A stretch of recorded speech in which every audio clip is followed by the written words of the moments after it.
इस बातचीत का हिस्सा बनने के लिए अरुण वोरा के पास हम चलने की कोशिश कर रहे हैं। जैसे अरुण वोरा के पास होंगे हम उनसे जानने बूझने की कोशिश करेंगे।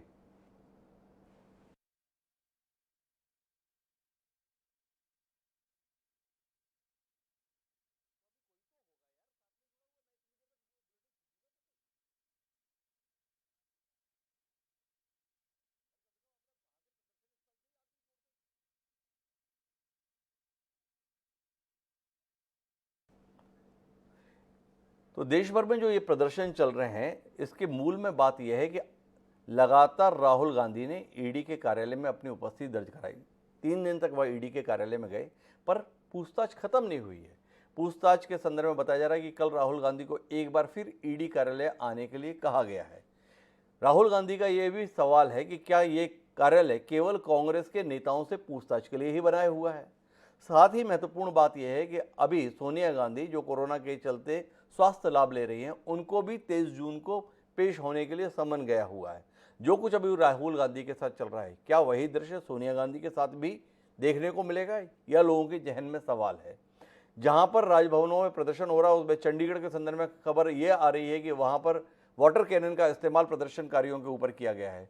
लखनऊ में जहां प्रदर्शन चल रहा है, वहां पर कांग्रेस के दिग्गज राजनेता और अभी अभी राज्यसभा सांसद बने प्रमोद तिवारी को घर में ही नजरबंद कर लिया गया है। ये नजरबंदी के संदर्भ में, प्रदर्शन के संदर्भ में जो खबरें हैं वो अपने आप में चौंकाने वाली हैं। कांग्रेस के इस प्रदर्शन के संदर्भ में एक वर्ग ऐसा भी है जो ये मानता है कि कांग्रेस अपने नेता के संदर्भ में जब सवाल आया तो सड़क पर उतर आई, पर इस देश में और तमाम मुद्दे हैं जो जनता के हितों से जुड़े हुए हैं, जनता की परेशानियों से जुड़े हुए हैं, उस पर कांग्रेस ने इस तरीके से सड़क पर उतरकर विरोध क्यों नहीं जताया, यह भी एक सवाल लोगों के जहन में है। क्या इस प्रदर्शन के माध्यम से कांग्रेस अपनी खोई हुई ताकत को जाहिर कर रही है, या इस प्रकार के प्रदर्शन के माध्यम से जनता के बीच में एक बार फिर अपने प्रति विश्वास को खो रही है? ये एक अंतर्द्वंद है। यह अंतर्द्वंद इसलिए है क्योंकि लोगों को यह बात कहीं ना कहीं सवाल के घेरे में ला देती है, कांग्रेस की प्रदर्शन संबंधी घटनाएं, कि ये मुद्दे पर प्रदर्शन क्यों। राहुल गांधी इस देश के नागरिक हैं, अगर उनसे कोई पूछताछ की जा रही है तो एक विधि सम्मत तरीके से पूछताछ का हिस्सा बनने से ऐतराज क्यों किया जा रहा है। और दूसरा सवाल जो हमने पहले भी कहा कि लोग इस बात को लेकर भी सोशल मीडिया में सवाल उठा रहे हैं कि आखिर कांग्रेस पार्टी को इतने बड़े स्तर पर प्रदर्शन क्यों कर रही है, जबकि केवल जनता के विषयों को मुद्दा बनाने के लिए राजनीतिक दलों को ज़्यादा बेहतर भूमिका नहीं निभानी चाहिए। अभी हम सीधे रायपुर को रुख कर रहे हैं, जहां पर हमारे संवाददाता स्वप्निल मौजूद हैं। स्वप्निल, क्या कुछ जानकारी आपके पास है प्रदर्शन के संदर्भ में? खबर ये थी कि स्वयं मुख्यमंत्री भूपेश बघेल भी इस प्रदर्शन का और धरना का हिस्सा बनने के लिए पहुंचेंगे। आपके पास कुछ ताजा जानकारी? जी देखिए सर, मैं बताना चाहूँगा कांग्रेस का जो प्रतिनिधि मंडल है वो इस समय राजभवन के अंदर जा चुका है। इससे पहले कांग्रेस ने अंबेडकर चौक में एक बड़ा धरना दिया जिसमें कांग्रेस के सभी बड़े दिग्गज नेता शामिल थे। पीसीसी अध्यक्ष मोहन मरकाम भी शामिल थे। और ये देख सकते हैं, ये राजभवन के सामने का गेट है जहां पर जो तमाम कांग्रेस के नेता जो राजभवन कूच करने वाले थे उन कार्यकर्ताओं को गेट के बाहर ही रोक दिया है और अंदर केवल जो चुनिंदा जो नेता है पीसीसी अध्यक्ष मोहन मरकाम, इसके साथ ही कांग्रेस के जो बड़े लीडर्स हैं उनको राजभवन के अंदर जाने दिया गया है। तो अभी राजभवन जाकर जो है कांग्रेस के नेता अपनी भावनाएं जो है वो राज्यपाल के सामने व्यक्त कर रहे हैं। कांग्रेस का इस मामले पे लगातार यही कहना है कि राहुल गांधी भाजपा की गलत नीतियों को उठा रहे हैं, जिसकी वजह से केंद्र की मोदी सरकार जो है राहुल गांधी और तमाम जो कांग्रेस के नेता हैं उनको परेशान करने का काम कर रही है। तो अभी फिलहाल मैं बीच में रोकना चाहूंगा, दो सवाल मेरे हैं। एक तो एक खबर ये आ रही थी कि स्वयं भूपेश बघेल जी भी इस प्रदर्शन धरने का हिस्सा बनेंगे, क्या भूपेश बघेल जी के आने की कोई सूचना है? एक सवाल। दूसरा, इस धरना प्रदर्शन को कांग्रेस का बताया जा रहा है, क्या इसमें प्रदेश सरकार के मंत्री भी शामिल हुए? प्रदेश अध्यक्ष मोहन मरकाम तो थे, ये तो आपने भी बताया, लेकिन क्या सरकार के मंत्री भी इस धरना प्रदर्शन का हिस्सा बने?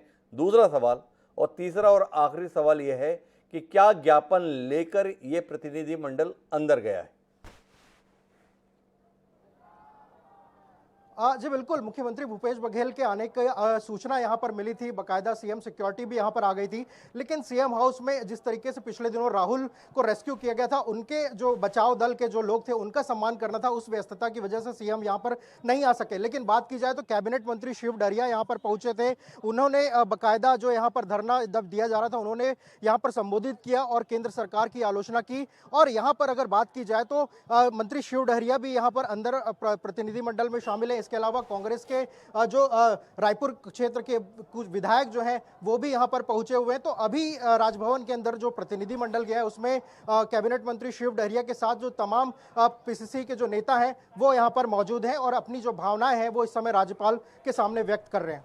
जी, राज्यपाल को कोई ज्ञापन भी सौंपा जा रहा है उस अपने लिए, या केवल बात करने के लिए गए हैं? जी देखिए, राज्यपाल को ज्ञापन सौंपा गया है राष्ट्रपति के नाम।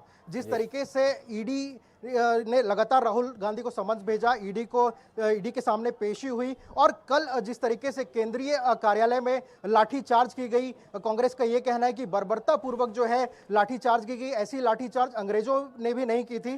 तो इन तमाम मुद्दों को लेकर राष्ट्रपति के नाम ज्ञापन सौंपेंगे और अभी अंदर में मुलाकात हो रही है, ज्ञापन भी सौंपा जाएगा राष्ट्रपति के नाम।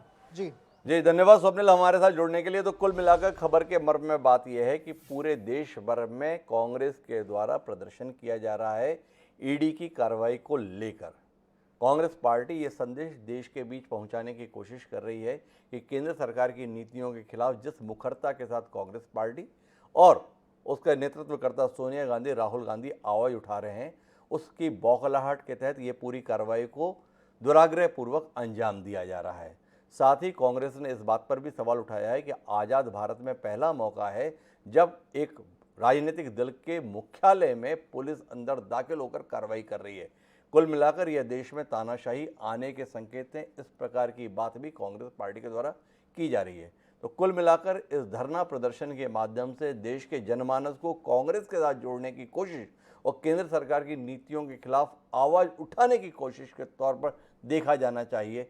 क्या कांग्रेस की ये कोशिशें सफल हो रही हैं, ये विचार का विषय होना चाहिए। बहरहाल अब हम रुक